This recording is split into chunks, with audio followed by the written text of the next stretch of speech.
Hello everyone.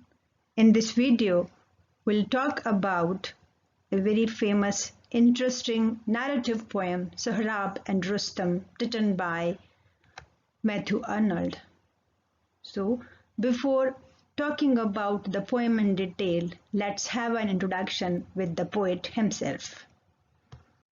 Students, Matthew Arnold is considered to be one of the great poets of Victorian era, as you have earlier studied that one of the eminent poets is Robert Browning, then there is Tennyson. So in the line of Robert Browning and Alfred Tennyson, Matthew Arnold is also known as the greatest poet of Victorian era.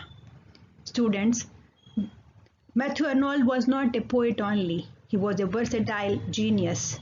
In the literary arena, he is known as a cultural critic and above all, a remarkable social thinker, I should say. This great genius was born in 1822 in England, and his father, Thomas Arnold, he was an eminent educator.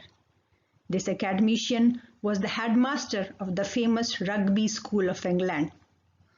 And Matthew Arnold himself received his early education at Rugby School. Later on, he got admission at Balliol College, Oxford, and he graduated from this college. And at Balliol, he met Arthur Hochlau, and Arthur Hochlau was his close friend, and he greatly influenced his literary career. After completing his education, Matthew Arnold was appointed as inspector of schools, and in this position he worked for 35 years. For a time being, he worked as professor of poetry at Oxford also. Students, if we talk about the famous works written by this eminent Victorian poet Matthew Arnold, he has many poems and many critical pieces to his credit.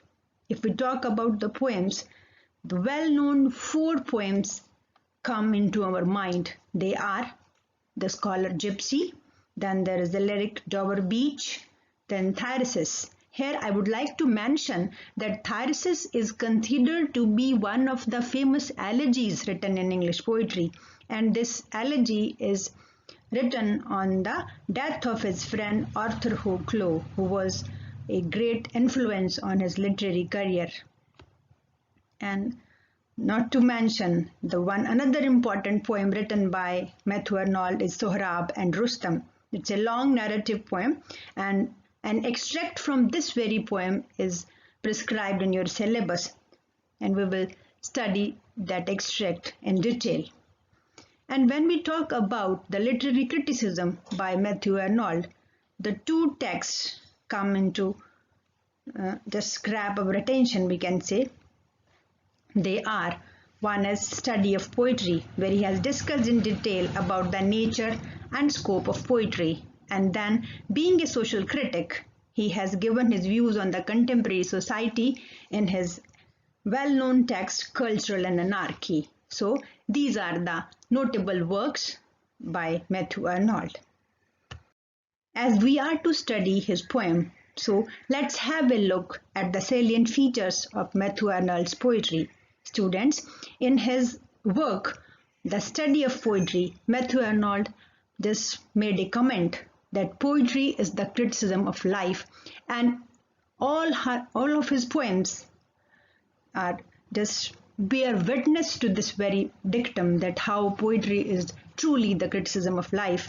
In his poems, Matthew Arnold has tried to reflect upon, tried to give a true picture of the contemporary Victorian society. His poems deal with the doubts and uncertainties of the Victorian era.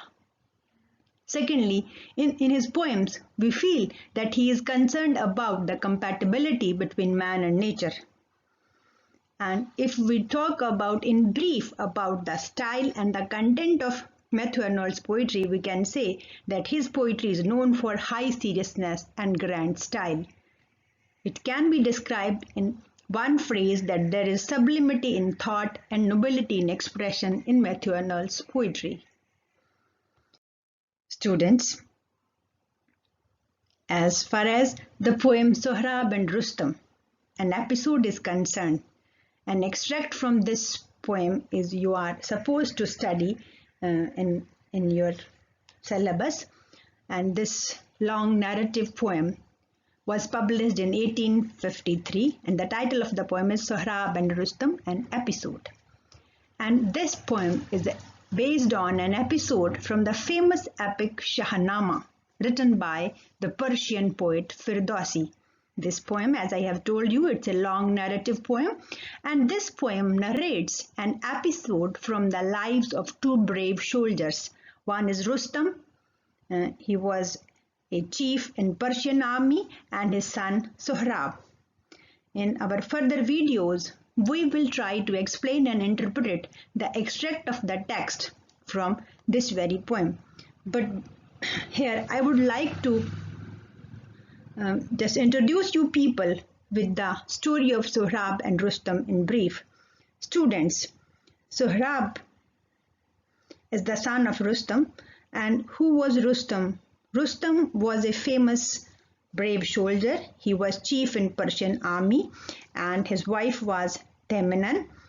And when once Rustam was to go for a military expedition, and his wife was pregnant at that time, and at the time of departure he left instructions with his wife to the effect that she would impress the child's arm with a seal in case it be a son. Teminan obeyed her husband, but she did not send word to Rustam about the birth of a son. She pretended that the child born was a daughter. Actually, Teminan didn't want to make her husband to just send her son for the military training. She just wanted to avoid the chance of Rustam's taking away her son for the purpose of training him as a soldier like himself. And later on, when Sohrab grew up, he joined Afrasiyab, a Tartar king, and on the other hand, his father Rustam was in Persian army. So Persians and Tartars, they were enemies. And in a fight between Tartars and Persians, Sohrab fell in a single combat with Rustam. And that the later one only knew that his opponent was his son when he was shown that very griffin mark, that seal impressed on that young man's arm. And at the end of this poem, when after just having a look at that seal or that griffin mark on the arm of that young soldier, when Rustam realizes that he is his son, that how pathetic the scene gets.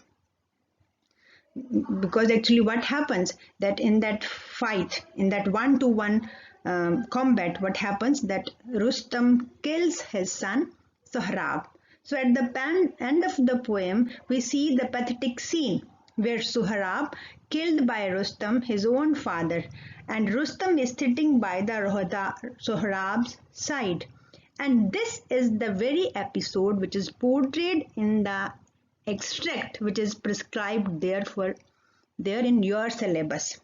And how intensely Matthew Arnold has just portrayed that very scene, and when both son and father, they are sitting together in the battlefield. The dead body of the son is lying there and the father is crying over it, and how the nature is showing its attitude towards the grief, towards the sorrow of these two lives.